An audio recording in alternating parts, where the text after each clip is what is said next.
Autumn Palace. Vulcan came here to murder Xandra. Instead, he found Storm waiting for him. He warns her. He is reborn. The shell is broken and the fire inside him is free now. This will not go as it went before she went easy on him. Storm replies calmly and tells him to make his move. He warns her she had her chance. His energy blast destroys the walls. The world farm. The three progenitors have done something to Manifold, who is caught in a spasms, energy swirling in him. Such beautiful power, one progenitor muses. Would their master like them to let it loose from its cage? To let the speaker to space speak Babel, turn the language of the stars and worlds to gibberish, to reduce all signal to noise? Their sublime overlord desires it. A second progenitor replies. Nervously, Orbis Stellaris tells them not to, adding please. But of course, Great Stellaris, the third progenitor, grins mockingly. He is whom they meant. Anyone else feels like the wheels are coming off the wagon here? Proudstar asks, getting ready to attack the one with the two mouths. He has two fists. The math checks out. Cable holds him back, suggesting they make that plan B. He turns to Cora of the Burning Heart for plan A. Cora boosts Cable's power. Epinles Zen opines that no Iraqi would accept such an insult. Her sister replies that the Ascani son thinks differently, and so does she. This was never weakness, but strength upon strength, and he was pretty strong to start with. Cable groans as he glows with energy, too strong at times. His power threatened to burn him out, so he used it to control the techno-organic virus inside of him. He reaches out telekinetically and free the techno-organic sample. Stellaris got off him. It comes to Cable and creates a battle suit around him. A complication, the progenitors admit. Cable grins. He tells Stellaris to crack that shell open and talk man to man. Araco, having protected herself with an ice shield. Storm is still in the air, unimpressed. Vulcan mocks if that is her move when he brings the sun to her door. Not falling over? Surviving little king. She corrects him. It's what she's been doing since the day she was born. He is a furnace. She's the Arctic. He brandishes flames. She holds the lightning. They are evenly matched. Are they? He goats. She was too proud to die, too fearful. But the son of summer has visited that cold country and returned, invigorated and restored. With hell's own fire in his hand, the Arctic melts, a planet burns, and he is that burning. So in the end, she will fall. On the keep, Brand is watching the two. Mentallo remarks, she found Storm at least. Vulcan found her, she corrects, and found her at the Autumn Palace, the headquarters of the Brotherhood of Araco, and her scans told her Magneto's house was empty. And there is nothing wrong with her equipment, so the problem was her, not seeing what was right there. Psychic whammy, huh? Mentallo asks and apologizes for not spotting it. She's been trained in psychic defense on a dozen worlds. She replies calmly. She even took Xavier's psychic defense course, the Red Triangle Protocol. Mentallo stammers that Xandra is pretty powerful. Not good enough to get to her, Brand interrupts, unless she was right here in this room. And if she was that close, Brand would see her, unless she used a relay, a fellow psychic to carry her signal. He wouldn't need much psi power either. She continues mercilessly. He could be a total loser. She body slides a sidearm into her hand and trains it on Mentallo. She does see the sunny side of this. She took him after all his AIM snoffis, because his loyalty goes to the highest bidder. And she honestly thought that was her. When Fury turned Moon Man, she got the keys to the black budget. So, who's got more money than S.H.I.E.L.D.? Who hires from AIM? Does she even need to ask? Or should she play the Mission Impossible theme right now? Behind her stand Sizia, Xandra, Deathbird, and a somewhat miffed Sunspot. Is he really that predictable? The World Farm, please be gentle, Orbis Stellaris, begs a moment before Cable hits the globe he resides in. The progenitors are disgusted. The glory of the phalanx contagion reduced to this.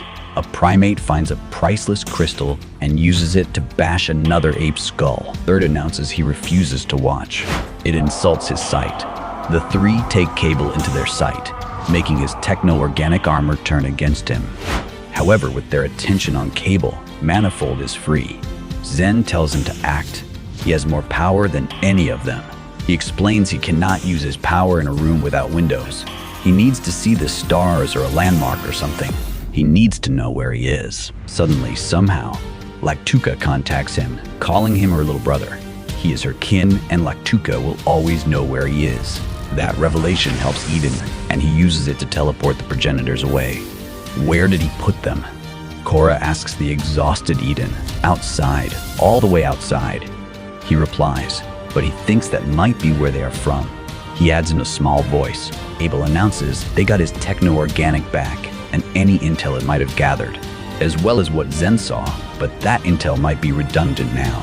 He looks at the motionless Orbis Stellaris. When he is ready, he tells Eden. Eden teleports aboard Wiz Kid's ship that is under attack and tells him he is not carrying an entire ship. He can always make another. Taki consoles himself and is teleported away a moment before the ship gets blown up. The Keep Brand tells Exandra that, for a moment there, she really thought she'd killed her. Many have. Exandra replies, but here she is, and she is currently in telepathic contact with Nathan Summers, who has witnessed many things, all fully admissible as evidence both under the Pan-World Treaty and the Shi'ar's own law. Brand flew too close to the sun, and in doing so, she tried to foment interstellar war and conspire to remove Exandra from her throne. What does she say in her defense? Brand replies that, as Exandra's forebears would have told her, the Kree and Skrulls peace makes for strong neighbors, and she'd rather have weak ones. She's seen what happens when your home system can't compete. She was there, an old excuse, Exandra scoffs, and she is sure Brand has used it many times to help her sleep at night. She truly has nothing else to tell her, only that she copied Kid Cable's tech the day they met. Brand replies and gives the order to body slide her out of here. She is teleported to a secret place and sinks down in exhaustion, then chides herself to get herself together. Abigail, a voice booms. How does he know her name? She bursts out. Her grand plans are dust. Abigail, born as Axis ended. The Fisher King replies, she is an enemy of Araco, and for their enemies, there is only destruction. Destruction of all that she is. And at the end of that road is what comes next. On Araco, fire fights water. Vulcan battles Storm and announces she has nothing. All her power is going to defense against the inferno he is bidding, but her snows are gone. The wind she is riding is dry as dust. The sky is fire. Where is her weather now? Iron a blast at her. He rants, there is none. He has stolen her weather. What does she have left? And the rope a dope. She smirks and gives the order to do it now. Suddenly, there is a downpour that extinguishes his flames. He falls. Storm tells him Omega against Omega is always a matter of will. He mistook her restraint for weakness. While he wasted his power on petty displays of grandiosity, she waited for her moment to strike. But with what he demands, he left nothing but fire and ash. How could she summon the rain?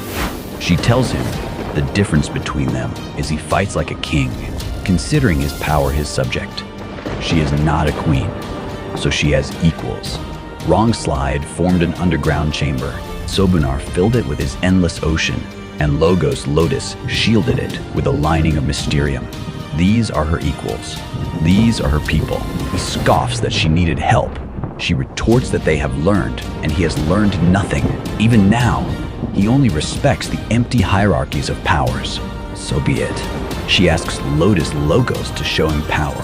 Lotus Logos encases Vulcan in a mysterium husk, which he will be unable to destroy. Storm doesn't believe he possessed the subtlety to escape, but since he is an Omega who grows stronger with death, he may evolve again. He is king, Vulcan shouts through the small mouth opening. Or he may not, Storm concludes wryly. Then they must, Sobunar muses. Araco is changing to meet new threats, including this, and if their new tactics are called help on their new world, let them embrace that, and help each other in the name of brotherhood. At the world farm, Orbis Stellaris has trouble opening the round shell that transports him, but finally manages to do so. He orders the Progenitors to prepare a new Orbis Stellaris shell.